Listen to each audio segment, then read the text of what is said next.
അസ്സലാമു അലൈക്കും.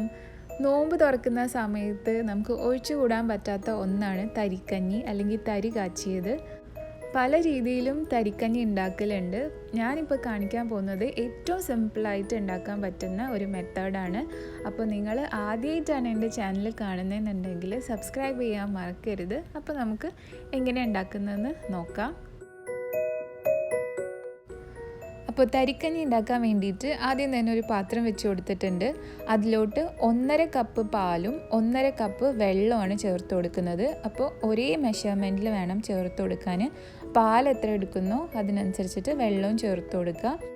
ഇനി ഇതിലോട്ട് ചേർത്ത് കൊടുക്കേണ്ടത് റവയാണ്. അപ്പോൾ 3 ടേബിൾ സ്പൂൺ റവയാണ് ഞാൻ ചേർത്ത് കൊടുക്കുന്നത്. അപ്പോൾ ഒരു ഗ്ലാസ്സിന് 1 ടേബിൾ സ്പൂൺ റവ എന്നുള്ള കണക്കിലാണ് ചേർത്ത് കൊടുക്കുന്നത്. അപ്പോൾ ഇത് തന്നെ നല്ലൊരു തിക്നെസ് ഉണ്ടാവും. ഭയങ്കര കട്ടിയിൽ കുടിക്കുന്നതിനേക്കാളും ടേസ്റ്റ് ഉണ്ടാവില്ല, കുറച്ച് ലൂസായിട്ടാണ്. അപ്പോൾ ഒരു ഗ്ലാസ്സിന് 1 ടേബിൾ സ്പൂൺ മതിയാവും. ഇനി നമുക്ക് ഫ്ലെയിം ഓൺ ചെയ്ത് കൊടുക്കുക. അപ്പോൾ ഒരു മീഡിയം ഫ്ലെയിമിൽ വെച്ച് കൊടുക്കുക.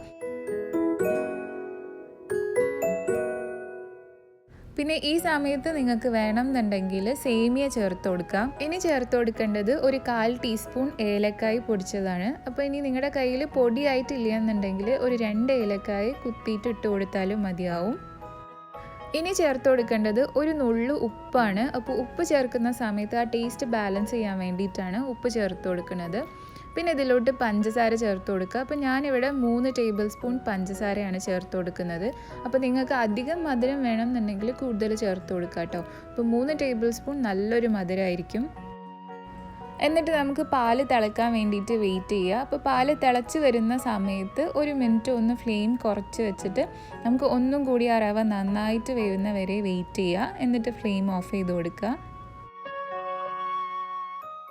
ഇപ്പം ഞാൻ ഫ്ലെയിം ഓഫ് ചെയ്തിട്ടുണ്ട്. ഇനി അടുത്തതായിട്ട് നമുക്ക് ഇതിലോട്ട് കുറച്ച് നട്ട്സ് ഒന്ന് വറുത്തിടണം. അപ്പോൾ അതിന് വേണ്ടിയിട്ട് ഒരു പാൻ വെക്കുക. അതിലോട്ട് 1 ടേബിൾ സ്പൂൺ നെയ്യ് ഒഴിച്ച് കൊടുക്കുക. നെയ്യ് നന്നായി ചൂടായി വരുന്ന സമയത്ത് നമുക്ക് ആവശ്യത്തിനുള്ള അണ്ടിപ്പരിപ്പും അതുപോലെ തന്നെ റൈസൻസും ചേർത്ത് കൊടുക്കുക. അപ്പോൾ നന്നായിട്ട് വറുത്ത് കൊടുക്കുക. നന്നായി വറുത്ത് വരുന്ന സമയത്ത് നമുക്ക് ഒരു നുള്ള് ഏലക്കായുടെ പൊടിയും കൂടി ചേർത്ത് കൊടുക്കുക. അപ്പോൾ നല്ലൊരു മണമായിരിക്കും. പിന്നെ ചെറിയ ഉള്ളിയുടെ ടേസ്റ്റ് നിങ്ങൾക്ക് ഇഷ്ടമാണെന്നുണ്ടെങ്കിൽ ഒരു 2 ചെറിയ ഉള്ളി ചെറിയ പീസായിട്ട് കട്ട് ചെയ്ത് കൊടുത്തിട്ട് നട്ട്സ് ചേർക്കുന്നതിന് മുന്നേ ചേർത്ത് കൊടുത്തിട്ട് നന്നായിട്ട് മൂപ്പിച്ച് കൊടുക്കുക. അപ്പോൾ വേറൊരു ടേസ്റ്റ് ആയിരിക്കും തരിക്കഞ്ഞിക്ക്. ഇനി ലാസ്റ്റായിട്ട് നമുക്ക് വറുത്തത് തരിക്കഞ്ഞിയിലോട്ട് ചേർത്ത് കൊടുക്കുക. പിന്നെ ഇത് ചൂടാറി തുടങ്ങുമ്പോഴേക്കും കുറച്ചും കൂടി തിക്കായിട്ട് വരും. പിന്നെ നിങ്ങൾക്ക് നല്ല തിക്നെസ്സിൽ കഴിക്കാനാണ് ഇഷ്ടം എന്നുണ്ടെങ്കിൽ 1 ടേബിൾ സ്പൂണും കൂടി റവ എക്സ്ട്രാ ചേർത്ത് കൊടുത്താൽ മതിയാവും. അപ്പോൾ ഗ്ലാസ്സിൽ ഒഴിച്ച് കുടിക്കാൻ ഈ ഒരു തിക്നെസ്സാണ് ഏറ്റവും നല്ലത്. അപ്പോൾ നിങ്ങൾ ട്രൈ ചെയ്ത് നോക്കണം. ഇതാണ് ഏറ്റവും ഈസി ആയിട്ടുള്ള തരിയുടെ റെസിപ്പി. അപ്പോൾ എല്ലാവരും ട്രൈ ചെയ്ത് നോക്കണം. നോമ്പ് തുറക്കുന്ന സമയത്ത് എന്തായാലും ഉണ്ടാക്കി നോക്കണം. അപ്പോൾ വീഡിയോ ഇഷ്ടമായിട്ടുണ്ടെങ്കിൽ ലൈക്ക് ചെയ്യാനും ഷെയർ ചെയ്യാനും മറക്കരുത്. പിന്നെ എപ്പോഴും പറയുന്ന പോലെ തന്നെ സബ്സ്ക്രൈബ് ചെയ്യുക, സപ്പോർട്ട് ചെയ്യുക. താങ്ക്